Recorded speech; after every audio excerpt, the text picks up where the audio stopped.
In 1906, Pablo Valencia dared the journey from Mexico to California in search of gold. He survived without water for a week, 7 days. He was rescued and documented the experience of thirst. Saliva becomes thick. A lump seems to form in the throat. The tongue swells so large that it squeezes past the jaws. The throat so swollen that breathing becomes difficult, creating a terrifying sense of drowning.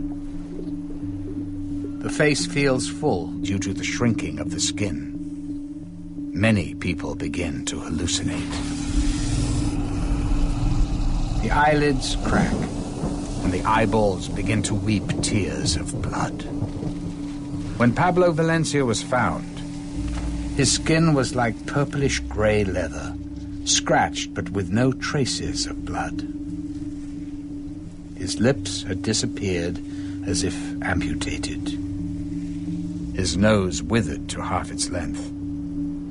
His eyes trapped in a winkless stare. This is not a film about saving the environment. It's a film about saving ourselves. Because whatever one's environmental, political, or religious opinions, whatever one's race, sex, or economic standing, whomever of us goes without water for a week cries blood.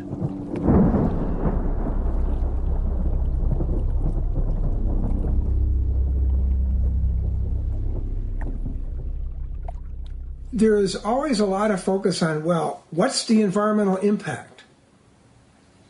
And that's a perfectly valid issue and concern. The abuse of water and the taking of excessive water, diminishing flows and levels, can destroy the sustainability of ecosystems. But we can't, in the name of preventing environmental impacts, there's a mentality that says, well, as long as we're not causing any significant impacts, we should be able to use the water any way we want, including selling it, exporting it for private gain of a few. When it's all said and done, people need water to survive. That's what the bottom line is. When we search the universe for life, we search for water. Because it is only from liquid water that all known forms of life exist.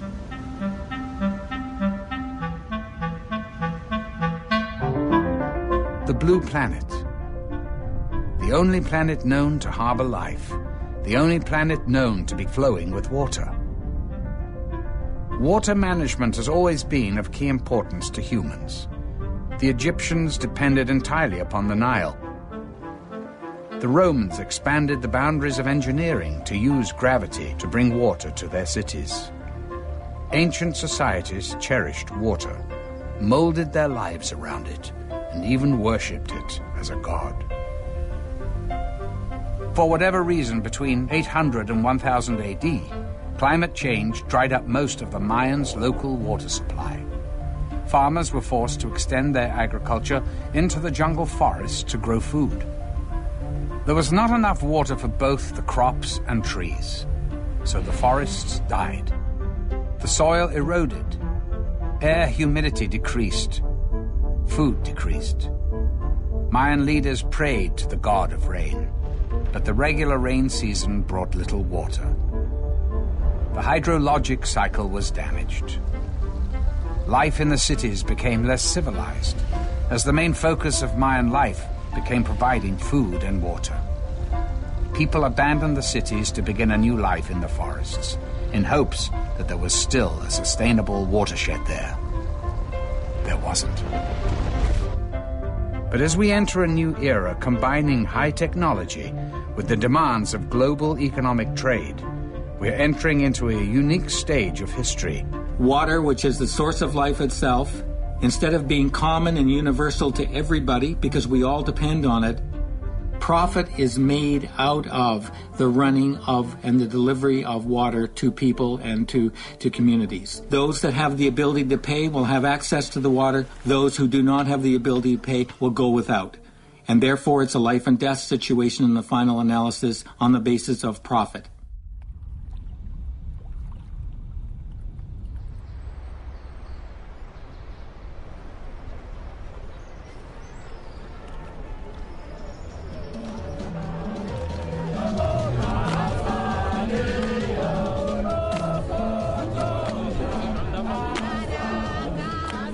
Thank you very much, and it's a great honor to be on the stage with you.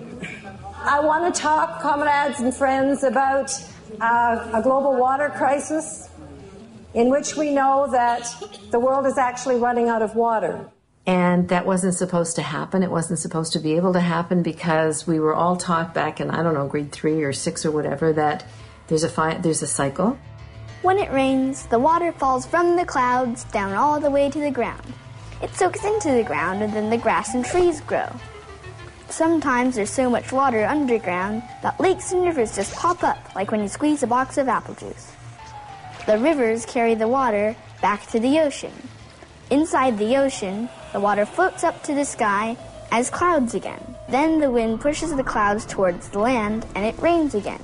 This all happens over and over, forever and ever.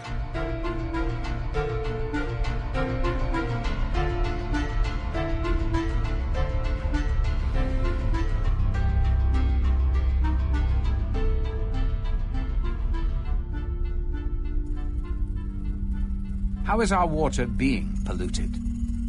Agriculture uses chemicals to increase farming productivity.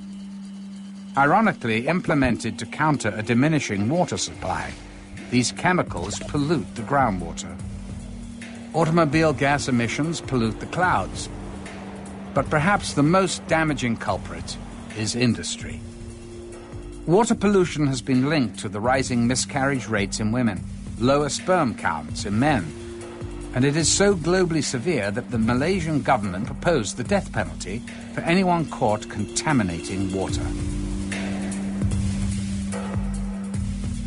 This is the most polluted river in the United States. There's active polio, tuberculosis, hepatitis. Well, we try and reason with the aliens and, tell them what's in the water and try and get them out. None of the agents are going to get in that water to get any of these aliens. They're just contaminated. We have a gate that we deploy across the river down the ways a little bit, and we'll deploy that gate, and then they'll all pretty much go back into Mexico. We already have a battery of shots that we take here at the local hospital. It's about 18 different shots for if any agent falls in that water to keep from contracting something. What we saw today was a river of human sewage. The water smells like nothing you could ever imagine, as much as 25,000 liters per second flow. Pasan los desechos de los hospitales, de las escuelas, de todo lo que ocurre en la ciudad y que descarga el agua en el drenaje profundo viene a dar por aquí. Salen incluso pedazos de humanos, a veces de los hospitales, desechos, alguno que otro feto pasa por aquí, perros muertos. It goes into the northeast where people grow crops that later on are sold in the Mexico City market. So we are being poisoned. Our wastewater is returning to us in the form of food. When you look into the rivers, you can see bubbles. That means that the rivers are losing oxygen. Contamination and pollution of the water systems is creating cholera, and water diseases are killing more children today than malaria or AIDS or even wars themselves. And the wetlands would normally have been a process whereby there would have been some cleansing of that taking place. It goes through the wetlands and it comes out more purified into the river systems, etc. But what happens when the wetlands are destroyed, where we poison a certain amount of water that can never really be fully recycled? What we now know is that we are polluting and depleting this finite stock of fresh water so fast that we're now mining the groundwater faster than it can be replenished. It rains. The water hits the ground and percolates into the soil, collecting underground into what are known as aquifers or groundwater. But how much of our finite supply of water is underground? We can only estimate, as there is no reliable method to accurately measure, which is why our growing dependency on groundwater is such an urgent concern. The fabled Atlantis in the Middle East had a real city attached to it. It was called Ubar. It disappeared and no one could figure out what happened. And then some archaeologists found it. What they realized is it collapsed into the desert sand from groundwater pumping. Not only could it happen, it is happening today in Florida. Giant sinkholes have emerged, all of a sudden just big cavities in the ground opening up. The effects are not always evident, as with a sinkhole or lost city. Entire regions can slowly and evenly sink as a watershed is depleted. Perfect example is where Mexico City is now. There was once an oasis of water. When the Spanish came, they didn't want their new city to look like Venice. They wanted it to look like Madrid. And they used slave labor to cut down all the trees that would protect the water sources and to dredge the water systems. And what happened was that they just destroyed the water table. And of course, that was one thing when there were 10,000 people living there. It's another when there are, maybe 25 million. They've taken the rest of the water underneath the city. The city is literally sinking in on itself, and these great big churches are beginning to, go sideways. And Mexico is having to go further and further and further away from its local water sources, because there aren't any left, to find water. Human ingenuity has found out ways to get water from beneath the surface of the earth for thousands of years. What's changed, though, is the technology. We now pump approximately 30 billion gallons of groundwater every day.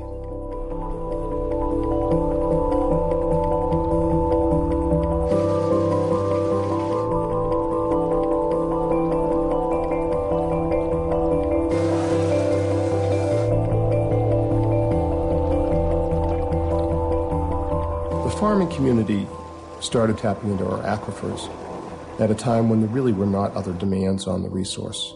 The way that the law works is that they're allowed to use limitless quantities. And then the added kicker is that the law said, if you don't use it, if you don't divert all of this water, you may lose your water right. So with that scenario, it doesn't encourage conservation of water. I mean, why am I going to go ahead and quit pumping to save water and lose everything? So then a guy like me who may want to quit pumping to quit depleting the aquifer, I have to keep pumping in order to keep my water rights. When we pump water for such irrigation, some of it percolates back into the ground, which is called recharge or return flows. So long as we pump no more than what is recharged, we are using the groundwater sustainably. The problem is that we're pumping up to 15 times more water from the ground than is returning back into it, creating a global crisis. One thing that most people don't know is that the world is desertifying very quickly. We are becoming a desert in many places. Our soil is eroding, simply meaning that overgrazing, winds, and flooding damage the top layer of earth, essentially hardening it to the point that rainwater cannot easily soak into the ground. Our life source literally slips away from us, back into the ocean through sewers and rivers, draining the land of its moisture and life.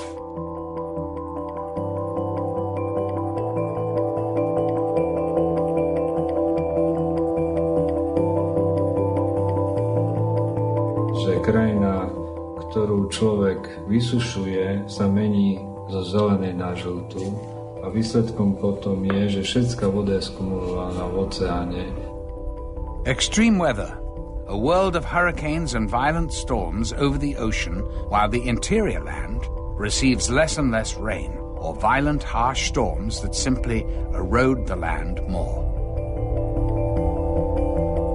Zemská kôra kontinentu odľahčuje a príspevok kumulácie tejto vody v oceánoch spôsobuje zaťaženie zemskej pôdy, kôry, čo môže spôsobiť pnutie v štruktúrách zemskej kôry a to spôsobuje zemetrasenie a potenciálne možné tsunami vlny, ktoré sme boli svedkami v roku 2004. Deforestation is a major contributor to soil erosion. Tree roots absorb water and thus hold the watershed in place. When they leave the land, so does the water. Because the forests that held the water have all been logged, there is no place where the water can be stored. The rain still comes and runs away as instant surface runoff. Just what I feared. He's formed a gang, and they're whooping it up for a flash flood. They're rushing down the canyon. They've made a wall of water 20 feet high. Look out! No longer satisfied with flash floods, the gang is planning bigger and wetter floods. Junior's getting dangerous. He's getting tougher and bolder every day. But groundwater pumping cannot alone be blamed for our desertification crisis. Cities are growing and expanding. For the first time in human history, more people living in cities than in the countryside. We have replaced permeable ground with hardscape, with roofs, with parking lots, with homes. If it rains and the water doesn't hit the ground but hits the sidewalk or street instead, it can't soak into the ground and make trees. It just slides down the street back to the ocean and makes more clouds. This means that the ground gets really dry and the grass and trees die. Clearly, there is much more unpaved than paved land in the world, but the effect is cumulative and should not be underestimated. Celosvetovo zhruba 750 miliárd kubíkov vody. Tento proces sa odštartoval po druhej svetovej vojne. Dá sa povedať, že teraz sme v polčase rozpadu vodného cyklu a o 50 rokov bude vlastne definitívny kolaps s vodnými zdrojami na globálnej úrovni. There is another problem with increased urbanization, which is our continued insistence to build housing for growing populations that demand more water than local watersheds can provide. People in the housing development, and they make money by turning houses, and they're very large companies. So their goal is to avoid the water issue that might limit the number of houses they might have. Instead of adapting our development to the available water supply of a region, we choose to force the world's water supply to adapt to our desired locations. What dams do is change the hydrologic cycle. They provide water during those months when the natural flow patterns do not. What's happened is that we built these huge hydro dams mainly to create hydropower and hydroelectricity. And when we've done that, we've done it in a very narrow framework. And we haven't thought about the fact that we're going to need water for other purposes. In this quest to conquer nature, as some label it, we've constructed close to 50,000 large dams worldwide. But if we are headed towards desertification by allowing too much rainwater to run off into the sea, then is it not to our benefit to dam water and prevent it from reaching the sea? One of the basic functions of rivers is to carry stuff from one place to another. And that stuff, which is really critical to the health of an entire watershed, it becomes completely and wholly interrupted when you build a dam. Dammed rivers fail to carry such nutrients and minerals downstream through the watershed, resulting in more soil erosion, less percolation when it rains, more runoff, and thus an increase in the desertification problem. When you trap water, it stops moving, and when it stops moving, it heats up because it's this nice warm soup full of nutrients that are not making it downstream. But then those things die, and then they eat up oxygen. All of a sudden, you've got a major water quality problem. A river is the lifeblood of an ecosystem, just like the veins and arteries bring blood to every part of our organism. When we have choked arteries, that's what's called a heart attack. A dam is the choking of the artery of the planet. So we really have to face the crisis here that what we were taught in school, that this finite amount of water could never run out, is technically true. But if you can't access it because you took it from an aquifer and you poured it into a desert to grow cotton, or you polluted it, it's of no use to us. And that's what we need to get into our heads. And there's nowhere to go in the world to get away from this. Rich people and people who live in water-rich countries will get away from it longer than people who are facing it now. But the world water crisis will face us all. But if there is going to be one single thing that is going to slam us into reality, it is going to be running out of water. We see all sorts of fresh water in our lakes and say, well, you know, what's the problem? We've got lots of fresh water. Once you drain a lake, that's it. There is no more water. We have to start focusing in on what is the renewable supply which comes through the hydrologic cycle. we are creating a situation where we have less and less of that renewable supply left. And with the help of water scientists, we have to really start to assess how much water we really do have to work with.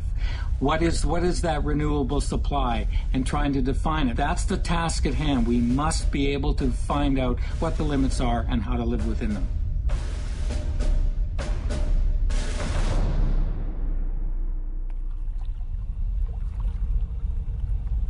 But instead of our governments coming together and saying, we have a limited amount of time to come together and find the solution, what they've done is they've handed power over to big water companies who want to create a kind of water cartel.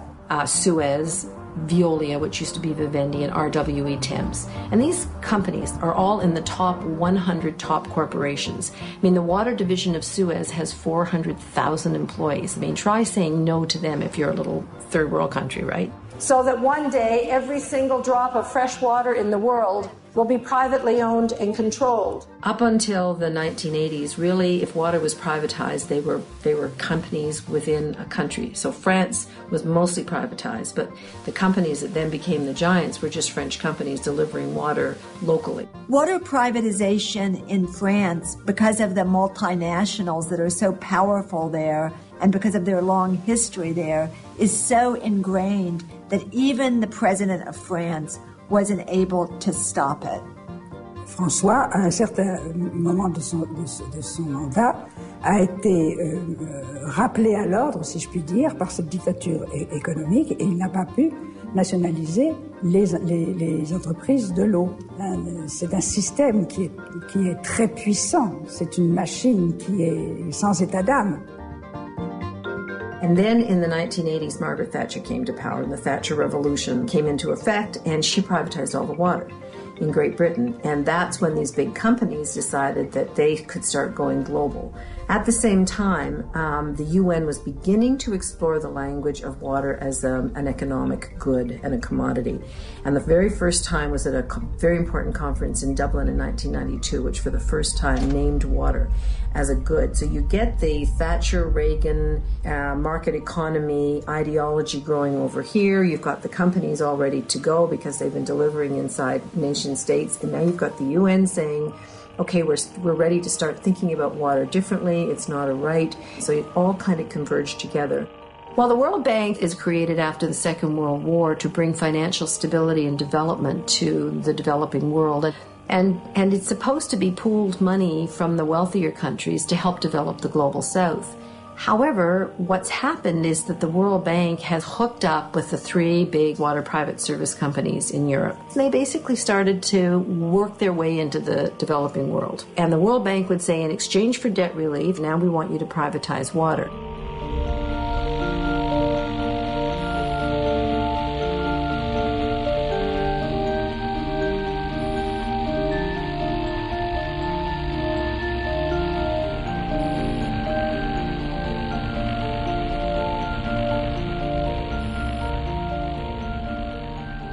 The WTO comes in with rules that basically establish this in a new constitutional framework. It's run by what's called the Quad, which is the United States, Canada, the European Union, and Japan. And the Quad makes all the decisions. It's their corporations that set the agenda. They decide when the meetings are going to be held. And they had thousands of military police with, the full riot gear and so on. And the farmers had a huge march. And the head of South Korean Farmers Union is a man named Lee Kyung-hae. And he came from a devastated community where people were killing themselves. He climbed up on this police barricade. He took a knife and stabbed himself in the heart, rocked back and forth on top of this fence, and fell.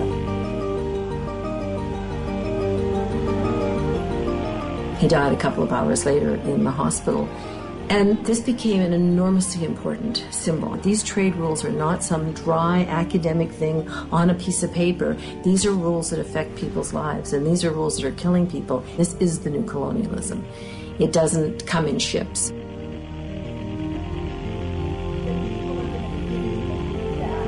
But the facts, we've heard the facts at this meeting. We've heard about the underachievement and the failures of privatization.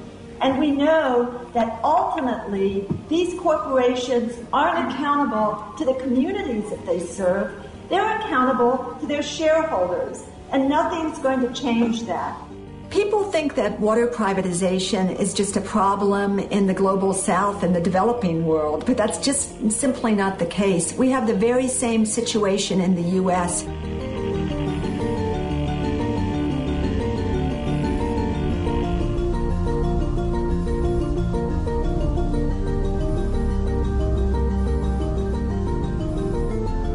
It's the very same story, whether it's in Atlanta, Georgia, or Buenos Aires, Argentina. It was a big push at the time. Privatization was the word. Everybody wanted to privatize something. And frankly, I'm not opposed to privatization. We privatize our recycling pickup, but this water was different. But we did sign a contract with United Water for 20 years for operation and maintenance of our water system. For these companies, when their name has been tarnished because of their malpractice and their mismanagement, it can be a big advantage to use another name. Suez often uses the name Ondeo, and very rarely the brand Suez is visible. And the same, of course, with Vivendi. Vivendi had gained a very bad reputation because of their records in failed privatization and mismanagement. And they were suddenly reinvented under this name Veolia, and a huge advertising budget was spent to create a positive feeling around this new brand name. Of course, advertising is a crucial factor in the way these companies are trying to save their image. And almost immediately started having service problems, and citizens could not drink the water unless it had been boiled.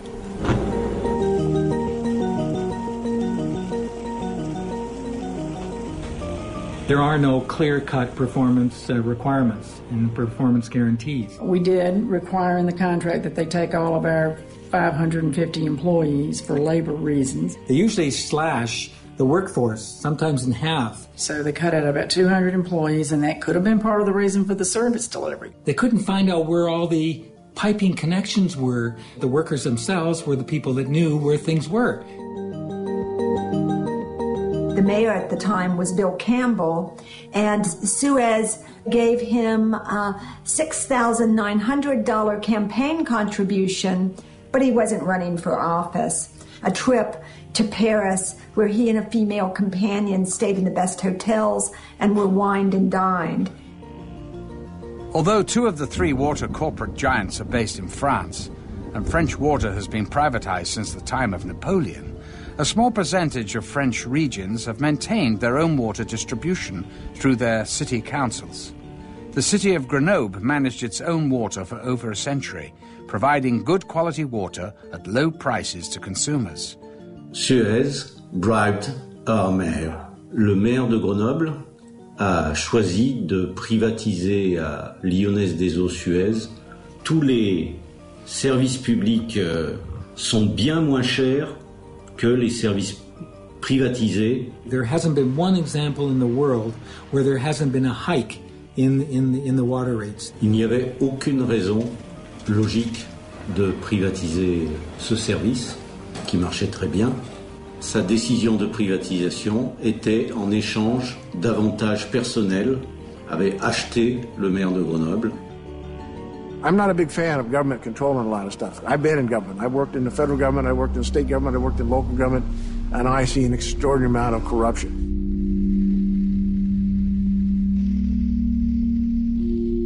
Right now, we have a number of state senators that have just been indicted in Alaska for corruption, dealing with the oil industry. But what was the amount of corruption? A few $1,000s. It's not the money, it's the power. Not many people know that prior to being president, Vicente Fox was the general manager for Coca-Cola in Latin America. So Coca-Cola received some of the largest water concessions in Mexico during the Fox administration. And this is something that really needs to be opened up for serious debate. People do not realize the extent to which there is a direct giveaway on the part of governments of water resources and services to industries locating in their jurisdiction. Well, I want to be very clear about the situation in Mexico that President Vicente Fox has given us no special favors on water issues or anything else along that line. The largest water concession given by the government in the whole country was to a Coca-Cola bottling plant. It takes as much water as it wants. You could say that Coca-Cola ruled Mexico.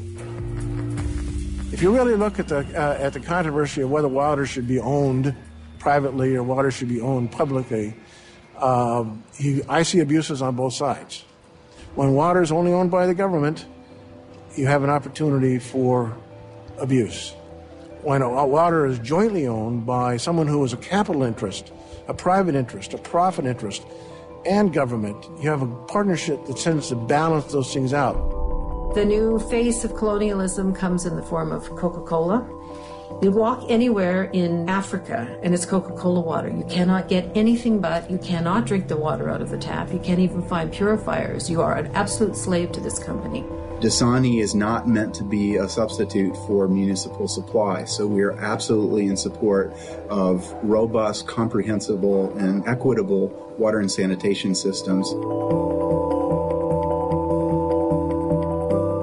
In this country, you have to pay more for this water than you pay for the same amount of Coca-Cola. So that's something. Dasani is in plastic bottles, and Coca-Cola are in glass bottles. Now, when you look at the price difference, what you're looking at is that the cost of producing those bottles is much higher.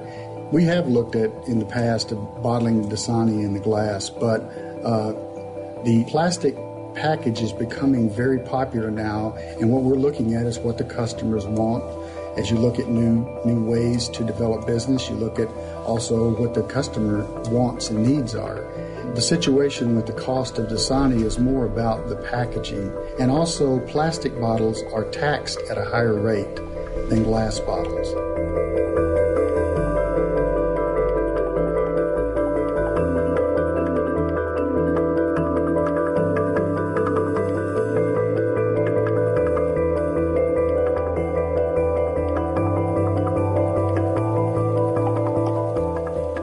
Wall Street per se understands in 50 years this is the commodity to be invested in. There's a sunset out there, there's a horizon out there that's coming closer and closer for oil, but not for water. There are at least a dozen publicly traded water indexes that deal only with water, trading it on the open stock market. 5 years ago, this didn't exist. Now it's just simply exploding. It takes two players to really make the corruption happen. First of all, we have corporations who are often greedy, but corporations are not social service agencies. They're there to make a profit. And what happens too often is that the water hunters are able to come in and either the government is corrupt or the laws are not sufficient to protect the water resources. As a water hunter, you just go out and you try to find a water source. It's not going to cost you a lot of money to clean up. The problem is getting it and holding on to it. Canada had 12 contracts for bulk export of water, and arbitrarily, with the change of government in British Columbia, canceled those contracts. When you have a change in government, the previous government's commitments are subject to renegotiation, and that's just the way it is. So when you're looking at water owned by someone else that you have to get a contract with, that's not a secure commodity anymore. The only way to have a secure commodity is to create it yourself by desalination. Many do not see the harm in depending on desalination for our future water needs. And suddenly, many countries in the world are looking to desal and building new desal plants as the alternative, and this is going to save them. But to do that, we require a great deal of fossil fuels, the burning of fossil fuels, which contributes to global warming, which in turn contributes to the climate change problem in general. In order to address one problem, we end up creating a new problem. We already have an energy shortage. Where are we going to get the energy to use desalination? And a lot of corporations are saying nuclear technologies. Well, nuclear technologies are really not viable. We have no current plan to deal with nuclear waste. You know, it's no different from saying to ourselves that we're going to go into space after making a mess out of this planet. We go into Mars, we relocate there, or we colonize space itself and colonize another planet. And having made a mess out of our own situation, having failed to live up to our own responsibilities in relationship to nature, we then move on to destroy another piece of nature and leave the mess behind. The fact that there aren't more plants in the world is because it's a cost factor. Only rich countries or the World Bank or big corporations or a combination of all three are going to be able to afford to build desalination plants. But even on the slim chance that technology can advance quickly enough, that the energy costs and needs lower enough to make a global desalination solution possible, the question still remains, why? Why forfeit the water we already currently have? Why freely give it to others only so they can sell it back to us at whatever cost the demand allows? When you have communities that are looking to extend their water supplies, they'll pay what they feel the value of that supply is worth. There are 87 corporations now building desalination plants, and the biggest water company of all is General Electric, followed by Procter & Gamble and Dow Chemicals getting into it. These are all companies that have seen the writing on the wall. And the writing on the wall is that water is the hottest property out there. I think you can add a 15% on that. I think if 15% is responsible, some investors will require 30. And if you can't offer 30, they're not interested in investing. What we actually have is that these big corporations are going to profit from dirty water. So they don't want to see the pollutants not going into the water in the first place. They want to have a model where they can step in and provide very expensive technologies to clean up pollution after it occurs. I wondered when I looked at the UN Millennium Goals why they didn't include goals around pollution and cracking down on the fact that if you can't use the rivers and lakes in your area, then you're forced to mine groundwater. Well, it's as clear as a bell to me now. It's because they're raking in the money. Who's going to own that water? When General Electric has it to clean, does it pass through them but still belong to the public? I don't think so. So it becomes a product that is a result of your process, and then you own it. Who ends up owning these desal plants? Because if these desal plants are in private hands or even in government hands, because after all, water is the source of life. These desal plants are the way in which we get access to water, then those desal plants and who owns them ends up controlling our lives. Bottom line, water is a good investment, period. Any place in the world. How much do you pay for your bottle of water?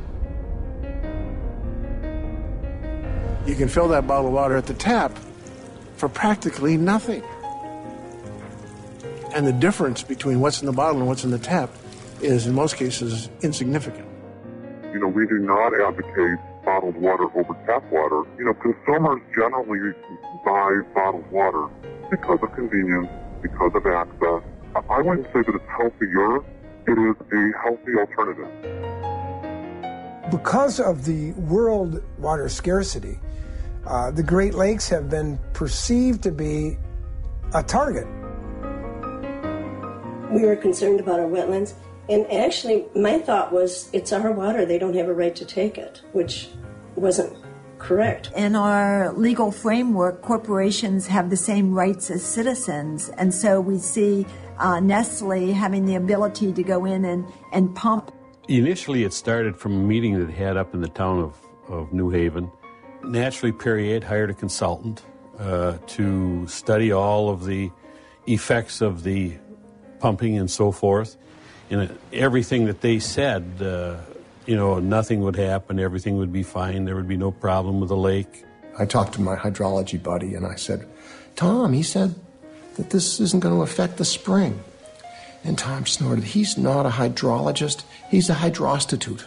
And we were told up there that night by their council that we didn't have a chance in stopping them. But then we started having meetings and inviting people, and that we were just awed by the numbers of people that would come. Older people from the area, farmers, retired people. It went statewide then. And finally, the incumbent governor, who had opened them with welcome arms, made a comment to Perrier that, hey, look, the people don't want you. Why don't you move out?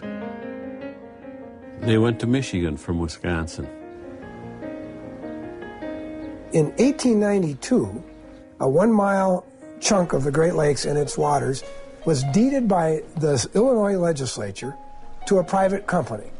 The next legislature moved into office and voided the deed. And in 1892, the United States Supreme Court said, these Great Lakes, they're impressed with the public trust. And under this public trust, they can't be alienated, disposed of, diverted, or transferred for a private purpose. That doctrine remains as lively and viable today as it did in the late 1800s.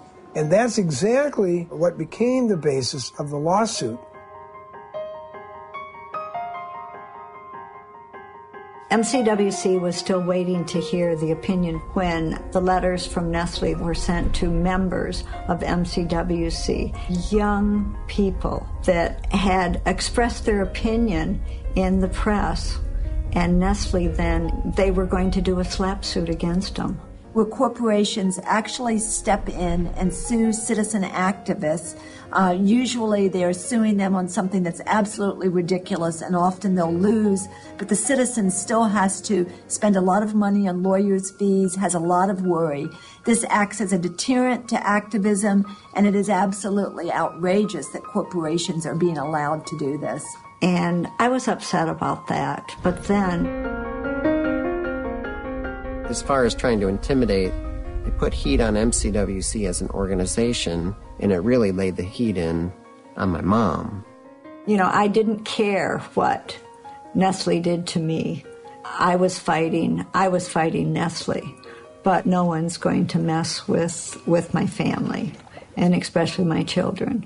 Well, and clearly no company wants to be in the position of having to do that sort of thing. It was simply a letter that simply asked them to refrain from making comments that were not true. Gosh, there's probably been 3 or 4 public hearings. Nestle was in attendance. There was newspaper press, there was television press. Just about anything I had said was either just my own opinion or else fact-based. So it was very hard to know what are they referring to. And then I said, I'll be damned if they're going to do that to me. So Nestle came to Ferris to give a presentation. My son Chris was there. My name is Chris Swear. I felt like my greatest defense was just being as public as I could. Received a letter that I, Chris Swear, am accused of slanderous or defamatory remarks. My son was shaking. I mean, he was so upset. And I'm wondering if those are charges, accusations, insinuations. I'd like to hear directly from your legal staff, if I could, please. It was a hard thing to watch as a mother. Chris, Fred, if you want to answer briefly, but I'd like to get to people that have questions about the project specifically, instead of maybe personally, okay? And the whole crowd was furious. But I mean, I tell you what, if at the end, Chris, there's time when we want to talk about that, there's no more questions about the project or water policy or groundwater, we would like to, okay? They never followed up and contacted me. It never materialized as far as a slap suit. It tells me it was a load of crap, just like I had suspected. The judge said, well, if there's a diminishment, that's what the law is, it's illegal, you're done. And that was the end of it, we thought. It probably took at least a year to be able to have our day in court. And then, when you think in 3 days' time, the Court of Appeals heard Nestle's case. Nestle then was granted permission to continue to pump 200 gallons a minute. But in doing so, the Court of Appeals changed the law. Bottled water exports or exports of water in any form are hereby prohibited. Which is very different from most uses of water. Even agricultural uses have return flows, and it's available for reuse again and again. But once you put water in a bottle and you move it out of state, it's gone. You made that a product, we invested, it's a private good, you can't take it from us anymore. It's too late, you open the door. Michigan is telling the world, come in and buy water rights here, and by the way, under this case, if you can demonstrate an economic benefit of shipping it somewhere else, you can have it. Changing the way water has been perceived as a public resource in a way that we may not be able to retreat if we make a mistake. And that's the problem. When you take water out of its natural water basin and then ship it or move it, we know something about the ecological fallout from that. We don't know the full picture. What happened to the Aral Sea? The Aral Sea was a lake, in fact, that was so huge that they called it a sea. And the countries around of the old Soviet Union decided to grow cotton in the desert and started siphoning off this water. And it's almost completely gone now. Company comes along and says, the impact of 210 million gallons a year in a tanker truck is no different than 210 million gallons a year in a bottle. And you already let the bottled water people do that, so you have to let us do that. And so that's how I got started in looking at bag technology.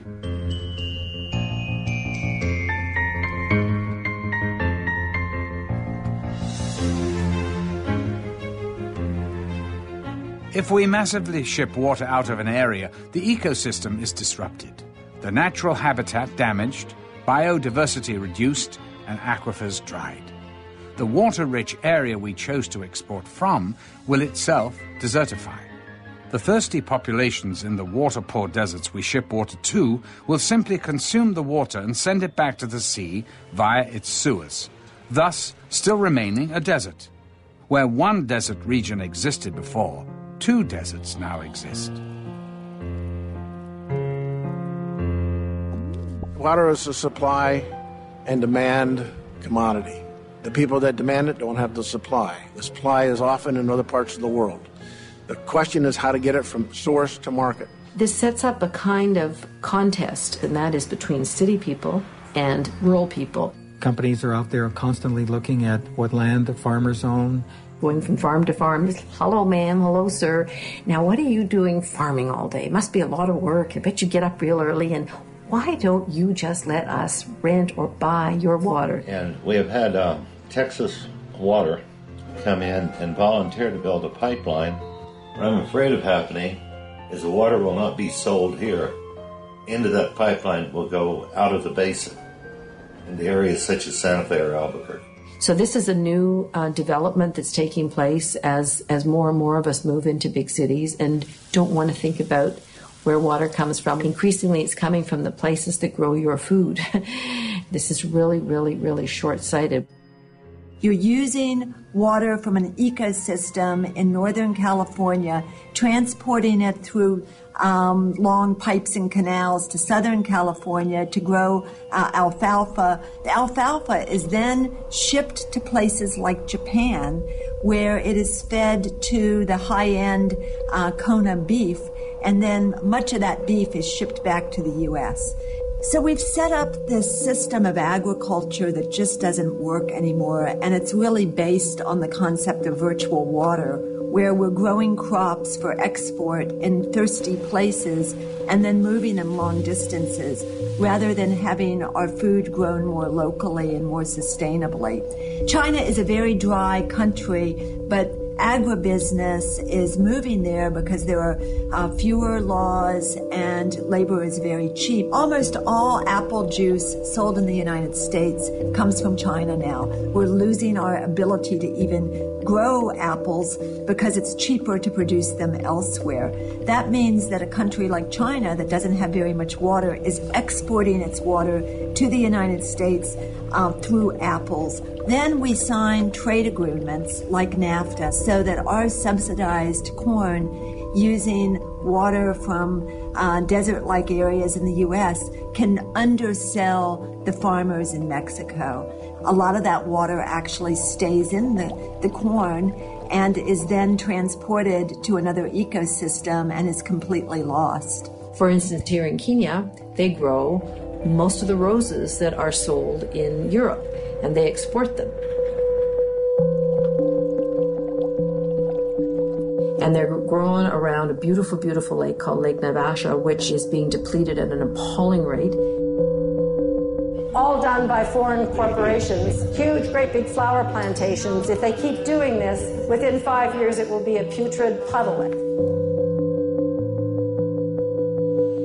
So here's one of the driest continents on Earth, exporting water, being told by the World Bank to export its water to get its way out of debt.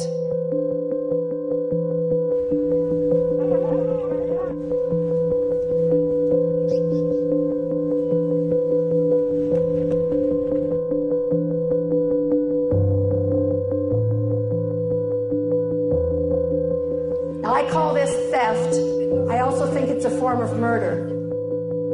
Joan Thorpe Root, the Academy Award-nominated British wildlife filmmaker and African conservationist, lived in Kenya and made great efforts to save Lake Naivasha from being destroyed. Her assassins broke the nearest window to her bed, where she was sleeping. Joan awoke, desperately held her blanket out as a shield and charged the three men. The men fired their AK-47 assault rifles from outside the window, riddling the room with bullets through the lace curtains. 2 bullets struck Joan in the leg. 1 hit her in the hip. Joan crawled towards her bathroom, trying to stop the bleeding with her blanket, but died of massive blood loss. You don't know when the water would flow. It flows once a week, and you don't know the date, the time, so you are forced to open up the tap. When they open their taps, it's air, and when the air blows through the taps, the meters are running, and they are charged for doing this. There's a pipe coming up, and between the pipe and the tap, there's a water meter, and you have to pay for an electronic key to get charged up. And you can look at it and you can see the water meter counting every single drop. And as one friend of mine said, I can afford about 2 flushes a month from this thing. That's how expensive it is. You know, they just throw their hands up in despair and they go back to that river that has cholera warning signs on it. If people don't have money to buy water, they go to polluted streams, they get sick. The state has to pay for their health care. You know, why don't you just use money for the necessary thing and to prevent other things that might come up?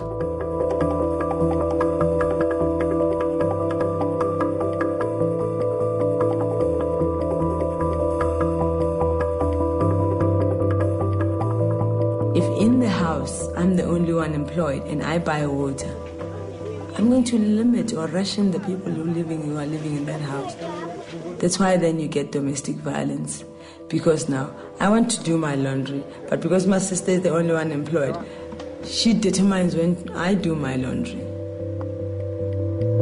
You know, parents will take the tokens that they use into making sure that the water can run, you know, wherever they go, maybe to work and all that. And then during the day, kids don't have water. And this other woman who lived in a shack with 2 kids took the token and went with it to work. And the shack caught fire. And there was no water to stop the fire. And even the neighbors are saying, we don't have money to stop hair fire, you know? These projects are taking away our humaneness.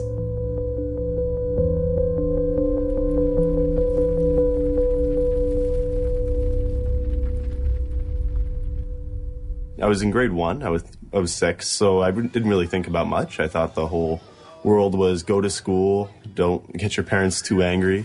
You do a charity project each year at our school. You do your canned food drives, you do your raise money for cancer. That year, you're raising money for developing countries. And for 1 penny, you could get a pencil. 5 pennies, you could get soup for the day or things like this. And then she got to a point where she said $70 would buy a well. And then she explained to us, yeah, people are dying because they don't have clean water. They were just disbelieving that. What do you mean? You can get sick from water and that you don't have things to clean yourself with, let alone drink the water. Then we asked, well, if they want water, how far would they have to go? And she said, sometimes as far as 10,000 steps. I counted the steps it took me to get from my classroom to the water fountain, and I counted 10. She said, yeah, $70 would buy a well, and it would stop it so people wouldn't have to walk so far. So I thought, okay, that sounds like a good idea, so I'll go home to my mom and dad. They have lots of money, right? And the problem would be solved, and no one would die anymore. And I thought it was a great plan. And we thought, oh, isn't that cute? You know, he wants to build a well. Let's make dinner. Because he was so young, we really did not take him seriously. You don't get it. He said someone just died because they don't have clean water, and you didn't help them. After a few days, they finally sat me down and they said, what we can do is give you a chance to earn the money by doing extra chores around the house. Never ever thinking that he would follow through. And I got a piece of blank paper, drew a thermometer on it, 2468, all the way up to 70, to give him a sense of how long it was going to take him to get there. After, 4 months, I raised the $70. I brought it into an organization that facilitates clean water projects in developing countries. And they looked at me and they said, it's going to cost a bit more than $70 to build an actual well. And I've always felt bad about telling them that the well wasn't really $70, that it was actually the minimum you could get was $2,000. But I've sort of consoled myself a little by saying that if it had been more, if I'd told him $2,000 at that time, that he never would have gone. That would have been too big for a 6-year-old. So I started doing public speaking around my community. It slowly grew and grew and grew. The Brian's Well Foundation has been established. We've helped raise about $2 million, which has gone towards the completion of 266 water and sanitation projects, helping about 500,000 people. Immediate aid like this is absolutely vital to saving lives. But if we step back, a larger question looms. An uncomfortable question we habitually avoid in our daily discussions. Why do these countries need emergency aid to provide something as basic as water? Why are they unable to build their own infrastructure of clean water delivery? Why are they poor? Developing countries are forced to grow cash crops, export crops like tea or coffee. We've got some resources, especially tea, which is really growing all over. The World Bank and the IMF and the other countries, especially the Western world, that buys the tea from our country always gives us a raw deal. You find that we are given so little money for this tea. The World Trade Organization has required developing countries to remove tariffs so that products can flow in and out of the country because it benefits our corporations. They get cheap products. Now, what that means is that developing countries are very hurt. And it's obscene. It's why these countries can't get out of debt, and it's why these countries can't develop water systems or healthcare or anything else for their kids. And there's a famous Senate hearing where a very senior World Bank official told the U.S. Senate, don't worry, we're not giving money away, particularly for every dollar the United States invests in the developing world through the World Bank. American corporations get back $1.30. You know, wink, wink. We call it aid, development aid, but really it's forcing countries to open up their resources. And that's why there's such a tremendous reaction against the World Bank in the third world. If we were to sell this tea at the right price, if we had fair trade in the markets, our tea could fetch enough money that can sustain most of our needs. It should be a very rich country. We cannot fight the world water crisis by just saying, let's hook up some more people and hope that does it. We have to challenge the systems that deliberately create winners from losers. And then who cares about the losers? That they're losers and it's their own fault anyway. That's the system we have to take on, and we will never, never, never, never, never solve the world water crisis until we have the courage to talk about the world political and economic system. Wherever a river flowing free is now treated as the supplier of raw material as if it was oil, we have the generation of water wars.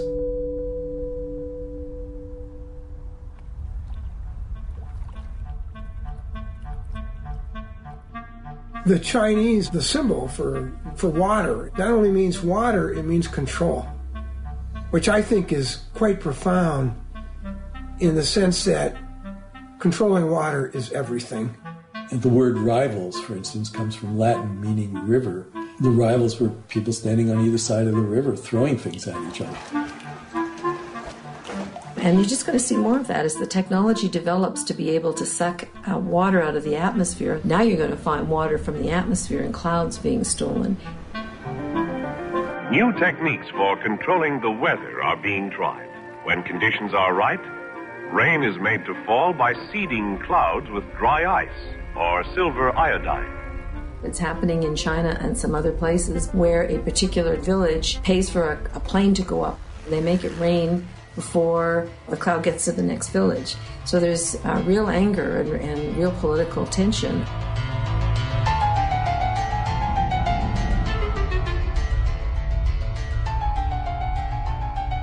worst case is Southern California.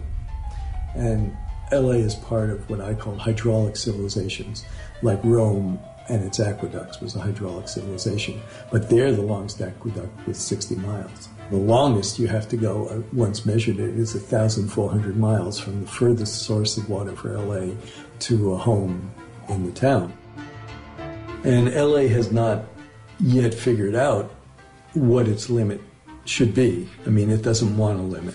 In the LA area itself, which is about 18 million, if it was on its own water, it would only be 3 million. First thing LA is going to do is try to put a lot of farmers out of work and close down the farms and take that water. When the water system doesn't work, then the civilization goes.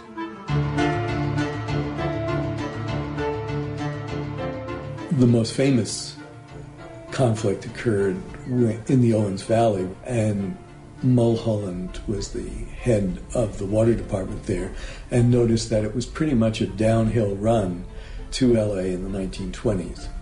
And so he got together a whole bunch of investors to divert all the water from Mono Lake and send it down through an aqueduct to LA.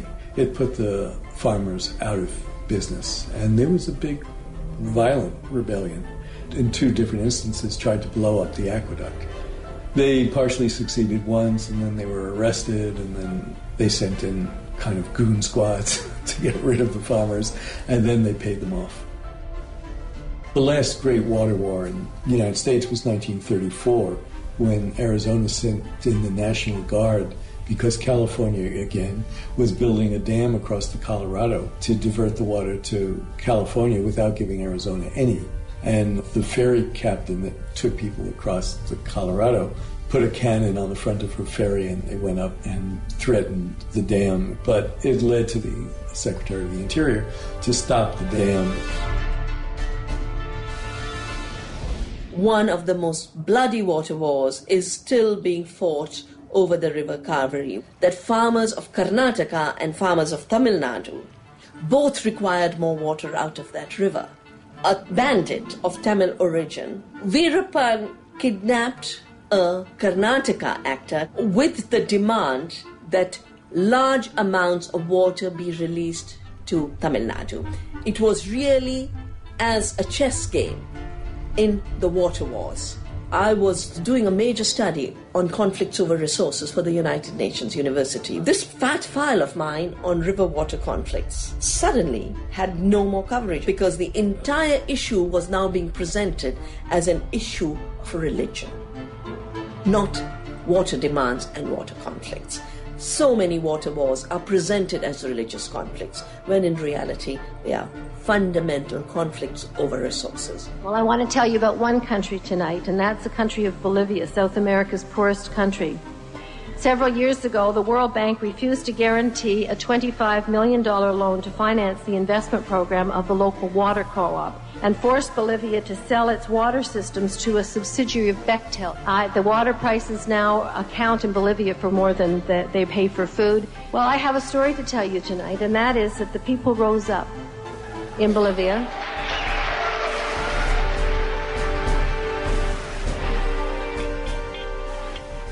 Obrero industrial, y cuando en Bolivia se privatizó el agua, la gente, nosotros no podíamos concebir que un empresario privado, un inversionista transnacional, podía apropiarse del agua.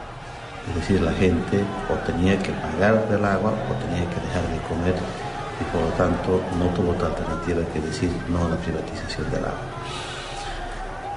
Una rebelión popular, una forma organizativa de multitudes de gente, que desde los campesinos hasta los vendedores de las calles, y empezamos una resistencia. El gobierno sacó al ejército y a la policía para garantizar la seguridad jurídica de la empresa, garantizar las utilidades y las ganancias de la compañía. And it's really interesting because, you know, the World Bank has imposed the same kind of private control and takeover of many other things in developing countries. Healthcare, education, their energy sector, their mines, and so on. But when it comes to water, something happens and people say, I couldn't stop you there, or I didn't know how, or I thought maybe you would be right, but you are not taking my local water. Asociados de una abierta complicidad de los gobernantes en ese tiempo en Bolivia, que inclusive se privatizó el agua de la lluvia, es decir, que se prohibía a la gente el acumular el agua de la lluvia. And this is where you get the civil wars, because the army is brought in to control local dissent against these transnational corporations. Who are you protecting? There's your people without drinking water, and you're protecting foreign investors from North America and Europe? Más de 100 heridos de bala, numerosos detenidos. Civil, hubieron más de 20 francotiradores que mataron e hirieron a la gente. 17-year-old Victor Hugo Doza was killed by a shot through his face.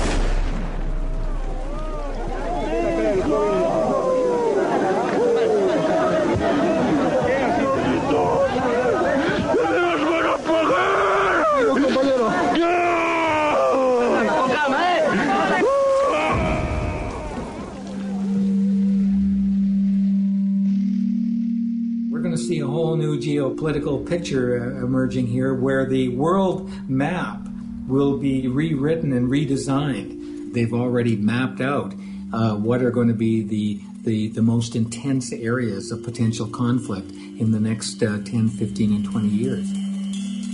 So the water-rich areas of the world are Brazil, Canada, Russia. So these big superpowers are beginning to position themselves in such a way that water, like energy, is seen as part of their future security, including their military security, including their commercial security. And they're beginning to understand they have to secure future sources of water. The U.S. is doing military training around the Great Lakes, and 80 mayors of towns and cities around the lakes have asked the U.S. government to suspend this, but they're not going to.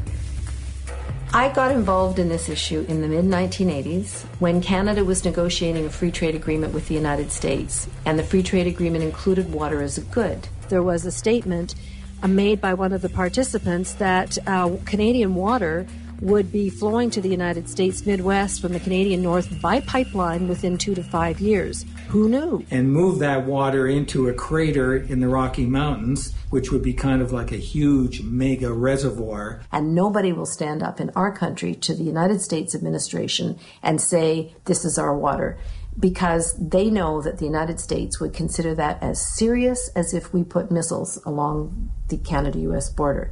It just would not be tolerated in the U.S. In the new regime, where water is being treated like oil, the protection of that commodity is being ensured through a militarized defense.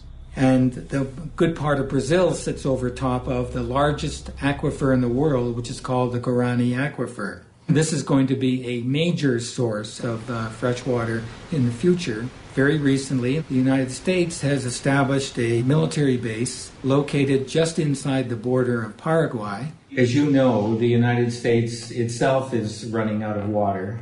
Water is becoming more and more a matter of priority in American foreign policy.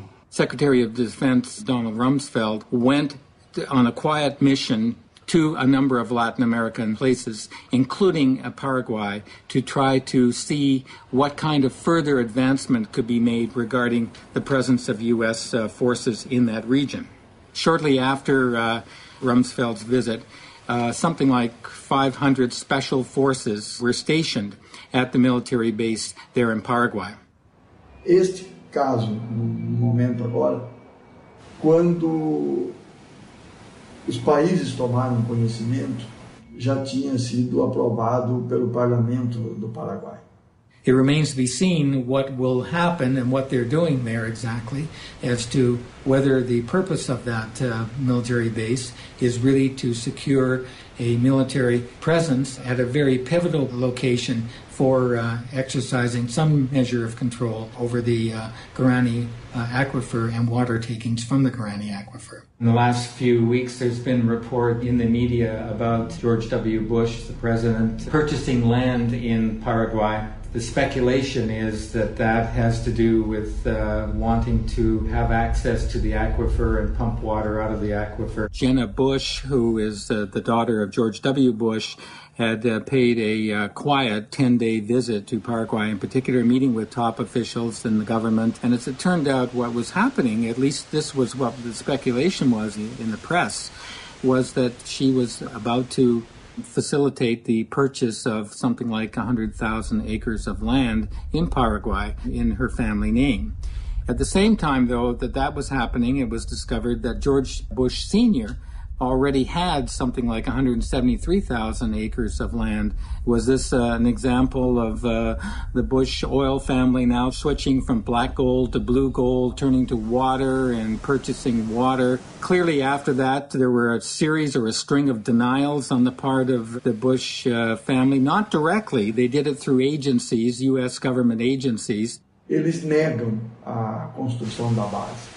The world's largest dam is located very close to that area, and so that also was a matter of considerable interest for the U.S. as well. Os americanos, não diria o povo americano, mas uma parte dos americanos, principalmente de seus governos, tem uma visão muito militarista, economicista e predadora. E quando não conseguem no convencimento, vão pela força. A visão economicista, a visão imediatista, é a mesma visão que levou, em outro campo, ao americano ter o que teve no Vietnã, como agora no Iraque. Será que essas lições eles não aprenderam ainda? I mean, there's no question that that region of the world is the Middle East of water in the future.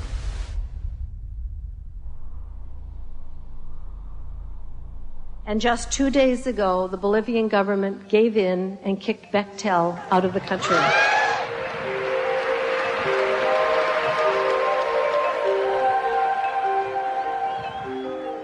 Humble Bolivians, led by a 45-year-old, kicked one of the world's biggest engineering companies out of the country for its criminal behavior and told the World Bank to go the hell with it.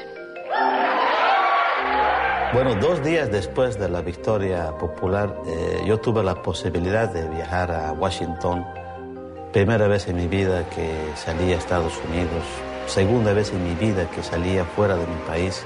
And this simple shoemaker from Cochabamba, Bolivia, gave one of the most moving speeches I have ever heard. Solo somos dueños del agua y del aire.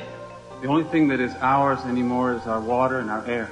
Posibilitó la pérdida del miedo que se tiene frente a los poderes constituidos económicos, financieros, políticos y militares. Es que la única fuerza capaz de transformar el mundo, capaz de transformar la sociedad, es esa capacidad de unidad, de organización y de movilización de la gente frente a cualquier poder. And people were so moved, they not only clapped for him, they got up on their chairs, like a standing ovation that wouldn't end. It was just a stellar moment. Because this is a really scary story, and it's a true story, and we really are running out of water. It doesn't have to be that way, okay? And that's the most important thing to say, is that it's not too late. The earth is amazingly elastic in terms of coming back. It's the ability of the earth to renew itself is stunning. Aj najlepšou formou boja proti privatizácii vodných zdrojov je mať viacej vody okolo seba vo svojom životnom prostredí. Je to vlastne Gandhiho filozofia. Blízko vo svojom prostredí a tým pádom stráca zmysel obchodovania s vodou. Riešením je veľmi jednoduché. Vrátiť vodu do vodného cyklu a začať zavodňovať krajinu dažďovou vodou. We need to dig holes. If we dig holes in the sand, we can trick the water into staying so it doesn't run away to a river or ocean when it rains. The water will sit in the holes and soak into the ground. Then more trees will grow. We prepare very simple, very cheap solution, and we invite youngsters and volunteers every year about summer camp, 2 weeks. About 40 to 100 people make manually, for example, small wooden dams on small streams, on water holdings, and to accumulate water. There's a huge difference between these water catchments and dams, because dams, what happens is that a large amount of water, land area gets flooded. We create these huge reservoirs, then the water becomes stagnant in them, and the mercury, it starts to spread throughout the water system itself, and it creates a whole different set of problems. In these water catchments, what happens is that the water is trapped so that it goes right into the ground itself, and therefore starts to replenish the groundwater systems. A môžeme vlastne mať zo žltej krajiny zelenú. Povedzme, pre vysušené regióny sveta, ktoré môže with creation of clouds in atmosphere and creation of raining. This model can to create million and million jobs for poor people around the globe. Blue alternative solution is very easy, simple, cheap, solving of complex problem. And it, quite frankly, is the antidote to desalinization. This is the kind of approach that we need to take in order to revitalize and rebuild our groundwater systems. And then we have to stop going into the groundwater and taking it out in such a phenomenally cavalier way. In the U.S., the largest amount of groundwater is being used for agriculture. And you really have to deal with agriculture to solve our water problems. The water efficiency with hydroponic systems is 20 to 30 times more efficient than crops growing outdoors. The reason is that we are placing the water directly to the base of the crop through drip or trickle irrigation systems. We can take that fish called tilapia, and when they grow in this water, we can take that nutrient-rich water and go on to crops with that. And any excess of water going onto the roots, it's collected. It can go back to the fish and then go through the system again. And it's these technologies that will save this planet in the next century. What we really need to do is go back to a food system where we're not dependent on global trade and where we're really using our local water and soil resources to grow crops that are appropriate. There's a move towards decommissioning these dams, taking them down, and that movement, that trend towards decommissioning is really important, but it sets the stage also that we need to move towards alternative ways of supplying the power that's necessary, whether it be through these micro turbines that are in stream completely. You don't need a dam to hold back water. They just use the natural flow of rivers or coasts. Korea has been investing in this technology. Scandinavia has. I mean, they're sort of seeing their era of large dam building coming to an end as well.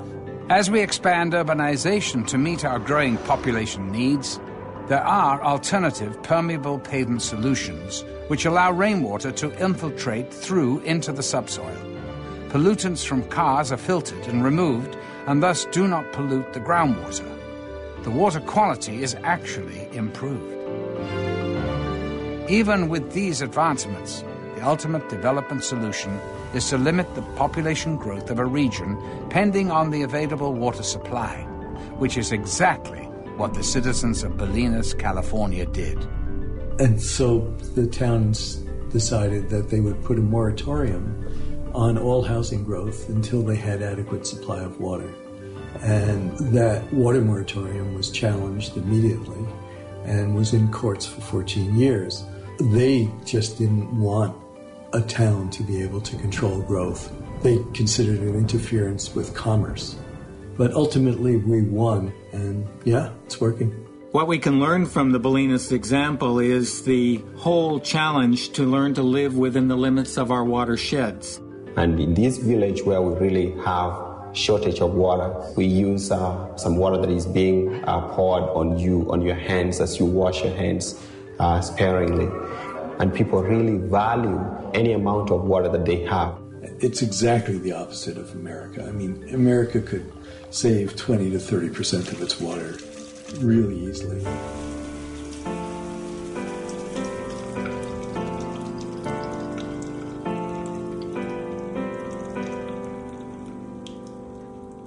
If we adopted the toilet style of Israel, for instance, which has 2 buttons, one for urine and one for feces, the one for urine is less than a quart. You know, everybody takes water for granted. We're going to have to grow a constituency for water issues. Think about climate change.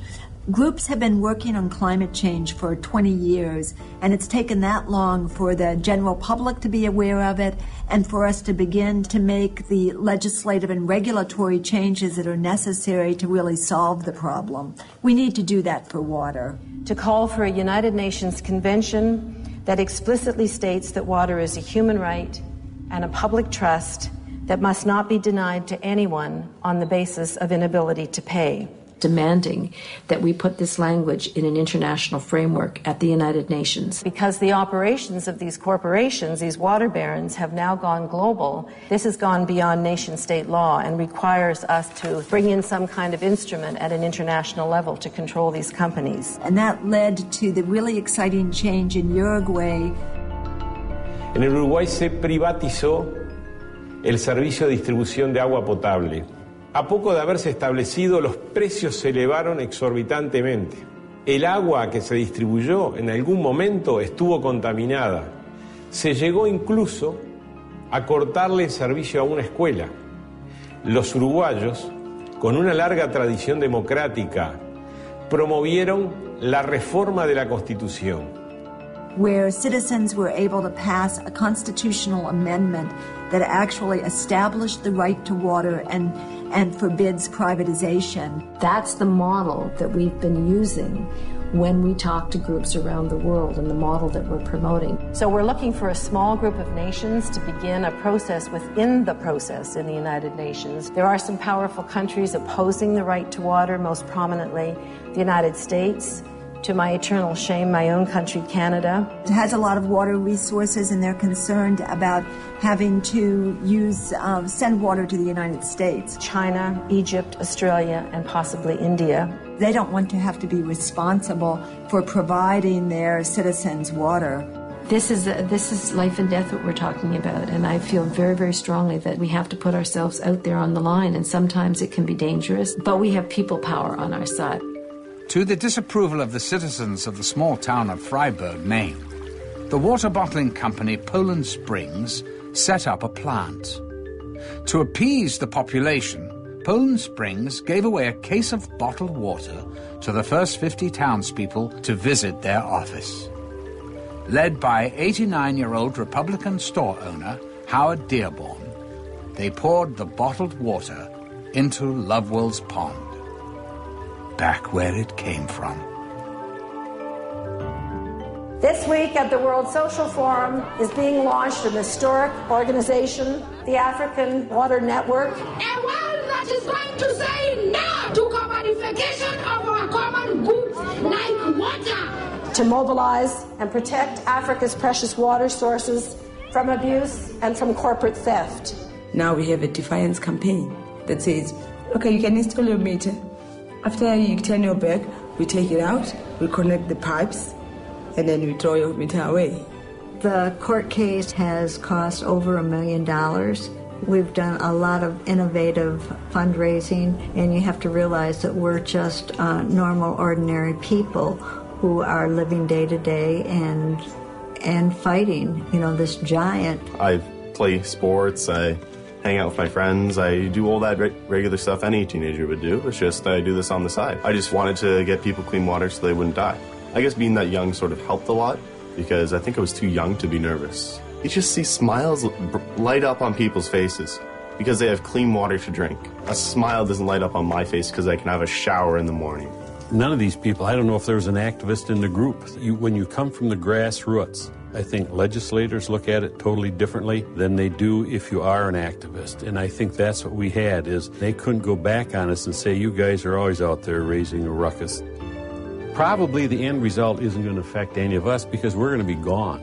But we're fighting for the people that are going to use it in the future, our kids and their kids. If we don't do something to save it, what are they going to have? Bottom line is, those people are there. And I'm talking Republicans, Democrats, and everything else in between and beyond. They're there because if money is more important than water, where are we? Our previous mayor was indicted and tried and is currently serving time. Et le maire, ministre de la Communication, a été mis en examen, puis emprisonné avant d'être condamné.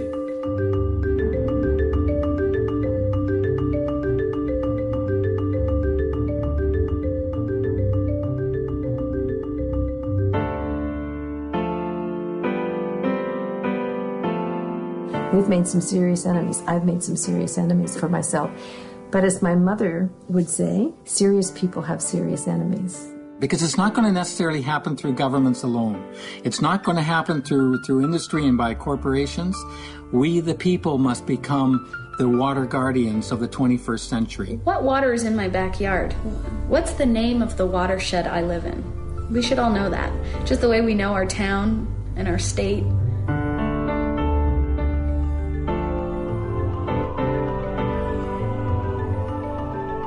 And then ask the question, where does your drinking water come from? And where does your wastewater go? Just start asking the questions. You don't even have to do anything. Just ask the questions.